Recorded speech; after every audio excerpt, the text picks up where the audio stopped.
அதுக்கு முன்னாடி income tax bill இல்லையா, இன்கம் டாக்ஸ் சட்டங்கள் இருந்துச்சு. 1860 வந்து ஒரு இன்கம் டாக்ஸ் பில் பிரிட்டிஷ்காரங்களால கொண்டு வரப்பட்டுச்சு. மறுபடியும் பாத்தீங்கன்னா 1922 அந்த பில் வந்து மாற்றி அமைக்கப்பட்டுச்சு. பிற்பாடு 1947, அதுக்கு பிறகு ஃபைனலா 1961.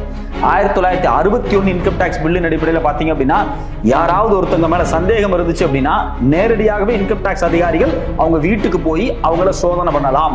அதுக்கான எல்லா உரிமையும் 1961 சட்டம் முழு அதிகாரம் கொடுத்திருக்கு. இப்போ ஃபார் எக்ஸாம்பிள், நான் என் மேல ஒரு சந்தேகம் இருக்கு, நான் இன்கம் டாக்ஸ் கட்டாம ஏமாத்துறேன் அப்படின்னா நேரடியாக என் வீட்டுக்கு வந்து என்னுடைய எல்லா ஃபைல்ஸையும் அவங்க செக் பண்ணலாம். எந்தெந்த ரூமை திறந்து காமிக்க சொல்றாங்களோ நம்ம திறந்து காமிக்கலாம். அது மட்டும் இல்லாம ஏதாவது பெட்டிகள் வச்சிருந்தா, லாக்கர் வச்சிருந்தா அதை திறந்து காமிக்க சொன்னா கண்டிப்பா நம்ம திறந்து காமிக்கணும். இன்கேஸ் நாங்க திறந்து காமிக்க முடியாதுன்னு சொன்னா அதை உடைச்சு திறந்து பார்க்கக்கூடிய உரிமை யாருக்கு இருக்கு அப்படின்னா இன்கம் டாக்ஸ் டிபார்ட்மெண்ட்டுக்கு இருக்கு. ஆனா இப்ப கொண்டு வந்திருக்கக்கூடிய சட்டம் இருக்கு பாத்தீங்களா, அந்த சட்டத்துல குறிப்பாக செக்ஷன் 261 இவங்க என்ன பண்றாங்க அப்படின்னா, எலக்ட்ரானிக் எக்யூப்மெண்ட்ஸ், அதாவது விர்ச்சுவல் டிஜிட்டல் ஸ்பேசஸ் எல்லாத்தையுமே உள்ள மெர்ஜ் பண்றாங்க. இங்கதான் ஒரு மிகப்பெரிய ஆபத்தே காத்திருக்கு.